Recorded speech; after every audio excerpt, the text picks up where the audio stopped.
വായിക്കരുത്. സുരേഷ് നാരായണന്റെ കവിതകൾ വായിക്കരുത്. നിങ്ങളൊരു സാധാരണ മനുഷ്യനാണെങ്കിൽ സുരേഷ് നാരായണന്റെ കവിതകൾ ഒരിക്കലും വായിക്കരുത്. കാരണം അത് വായിച്ചാൽ നിങ്ങൾക്കൊന്നും മനസ്സിലാകില്ല.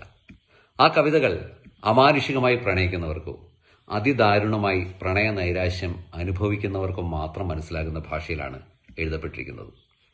വെളുത്ത ചെമ്പരത്തി ഞാൻ നിന്നിലേക്ക് കുറച്ച് ഭ്രാന്തിറ്റിക്കട്ടെ എന്ന് മാത്രം കവി എഴുതുമ്പോൾ ആ ചെമ്പരത്തി ചുവന്നു തുടുത്ത് ഒരു ഭ്രാന്തി ചെമ്പരത്തിയാകുന്നതും തുടർന്ന് അനേകായിരം ചെമ്പരത്തികളായി പൂത്തു നിറഞ്ഞ് അതിൻ്റെ ഭാരം മൂലം ആ ചെടി പോലും തളർന്നു വീഴുന്നത് വരെ സങ്കല്പിക്കാൻ കഴിയുന്നവന് മാത്രമേ മറ്റൊരു കവിതയിൽ വേരുകളിലൂടെ പ്രണയം ഇരച്ചു കയറിയ മാംഗോസ്റ്റീൻ മരം പൂത്ത് കായ്ച്ച് വശം കെടുന്നതെങ്ങനെ എന്ന് മനസ്സിലാക്കാൻ സാധിക്കൂ.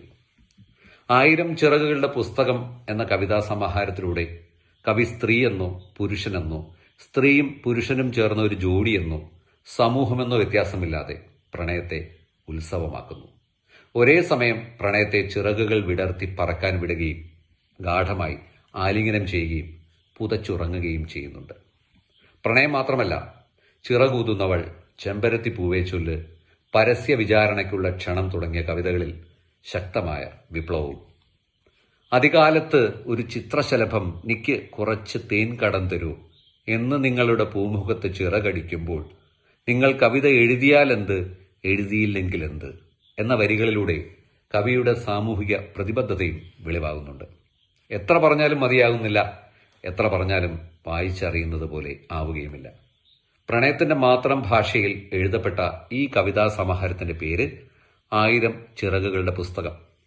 എഴുതിയത് സുരേഷ് നാരായണൻ, തയ്യാറാക്കിയത് ജനുവിൻ പി രഞ്ജിത്ത്. ആശംസകളോടെ അരുൺ ബാലകൃഷ്ണൻ.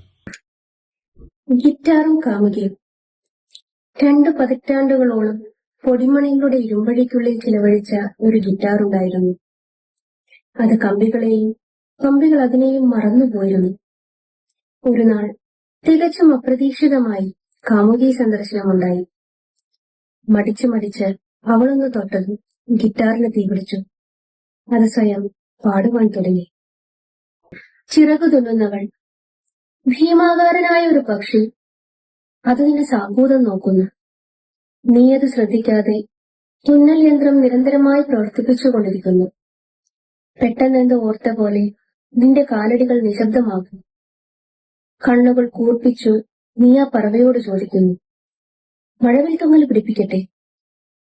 ഒറ്റച്ചിറക് വീശി നിന്റെ ചൂട് ശമിപ്പിക്കാൻ ശ്രമിച്ചുകൊണ്ടത് തലയാട്ടുന്നു. നിന്റെ കാലുകൾ വീണ്ടും ചലിച്ചു തുടങ്ങും.